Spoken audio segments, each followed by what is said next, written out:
موضوع ما دغه څه بیگانه رسې تاسو خپل کلی کې کچو شهر کې لیدلی وي کو سوشل میډیا باندې لیدلی وي هر ځای باندې هر یو کس خوشحال دی چې ودی کې خوشحال دی چې نن شپې یا نن ورځې د مولا دنیا ته راغلی دی و هر کس خوشحالي خپل انداز اپناو کړی دی و هر کس څخه په زړه وغواړي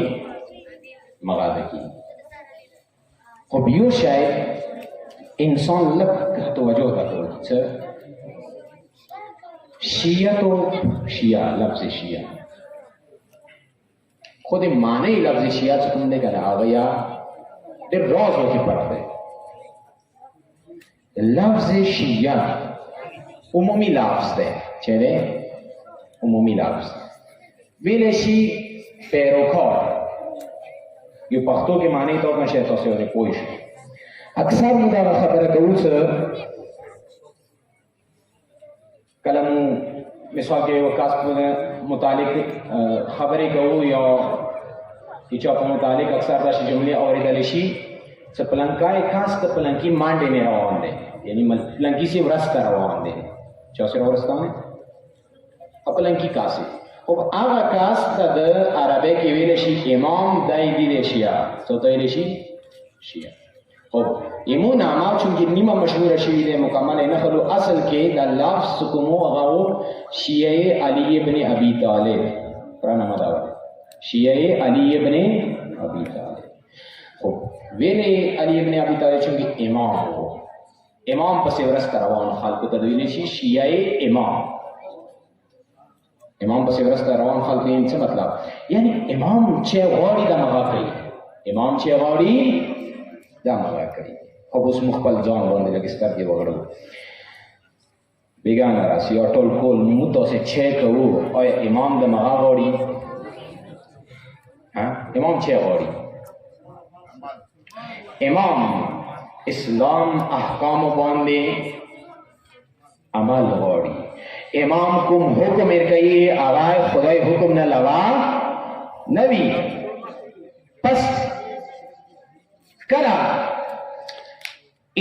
امام پیروکار د امام خبره باندې د امام حکم باندې د اسلام احکام باندې د هغه اطاعت ونکي د هغه حالات به څنګه کیږي امام علی علیہ السلام خطبہ نهج البلاغہ خطبہ نمبر 27 آخری حصہ ہے امام جہاد کو بارے کے خطبہ یہ کری ہے تو اس تشبہ اور دعوات دے قوم دیر سے تو سے بہانے جڑو ہے آخری کے امام یہی حتی تو سے زدہ حالات ورسولم یعنی تو سے مو خبران نو منلا چونکہ تو سے ضرورت کی سرات لا مقام کو دیگان رسیم وندا حالات دے گا ایموز وے کے سرات سی معاشہ خوشال امام لکه سره چې مغاکو یو امام انتظار کې دی هغه یا تصویر دی یو امام څه زداري هغه څه او امام دی چې تاسو څه زداو هغه مقول خو ما خبره مو نو نه خطبه طويله لري صرف اخري حصہ دی د تلاوت کوم صرف یو مقصد دی هغه نه کوم حتی دغه پورې خبره راسیده لقد قالت قريش څو قریش دا خبره شروع کا عربو دا خبره شروع کړه ان ابن ابي طالب رجل شجاع سيدا ابو طالب زوی خطیر شجاع دی بهادر کاس دی هم نو خبره وا علی نه شجاع شو نو عربو منلا څ عربو ما مبارکه قریش دا خبره شروع کړه لا څ علی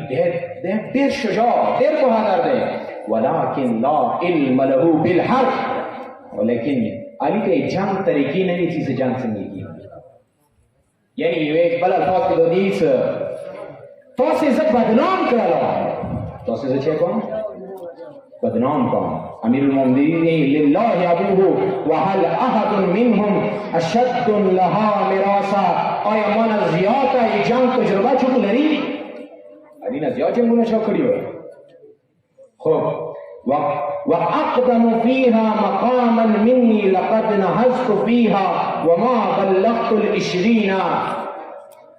در حالی که سزای شل و کار نو شه مای جنگ میدان کے قدم یخده علي هغه ځای کې چې ټول ورسته شو علي مخکې شوی دی. خندق کې ټول ورسته شو علي مخکې شوی دی. خیبر کې ټول ورسته شو علي مخکې شوی دی. مګر نن امام په باره کې قریش څه دا خبره کوي چې علي ډېر شجاع په جنګ په طریقې نه پوهېږي، یعنې تاسې زه بدنام کړم. ولې مو بدنام په آخري جمله دی ولكن لا رای لمن لا یطاع، لیکن هغه امام وکړي څه چې هغه خبرې اطاعت ونه شي. خب امامانو آیا ته خوشحالي نه دی ښیي؟ امامانو آیا ته زندګۍ تېرولې طریقه نه دی ښیي؟ امامانو ته زندګۍ نظام نه دی راکړی؟ یعنی تاسو دا موږ تاسو وکړو څه طریقې سره موږ تاسو زندګۍ کوو. صلی الله علیه محمد و علیه آیا امام ته زندګۍ باندې امام رضی دی؟ امام رضی دی؟ خب امام علی علیه السلام یوه جمله ده، امام مریضه ده کنه، امام راغلی دی او مغه امام علی علیه السلام یوه جمله ده، خدای په باره کې خدای ته راز و نیاز کې دا جمله دی ای پروردگارا موږ تاسو ته ښیي امیرالمؤمنین عظیمه هستی ده، لیکن موږ تاسو تربیت کوي. ای پروردگارا ته هغه خدای چې کوم علي ته پکار، یعنی علي څنګه خدای غوښتل مغه شي ته مغه هستی، آیا علي مغه شي بنده دی لکه څنګه تا ته پکار و؟ موږ راشه امام ته دا جمله وایي ای امام ته هغه امام یې لکه څنګه یې مزلونه غواړي، آیا موږ مغه شي پیروکار یو، موږ مغه شي شیعه یو لکه کوم تا ته پکار؟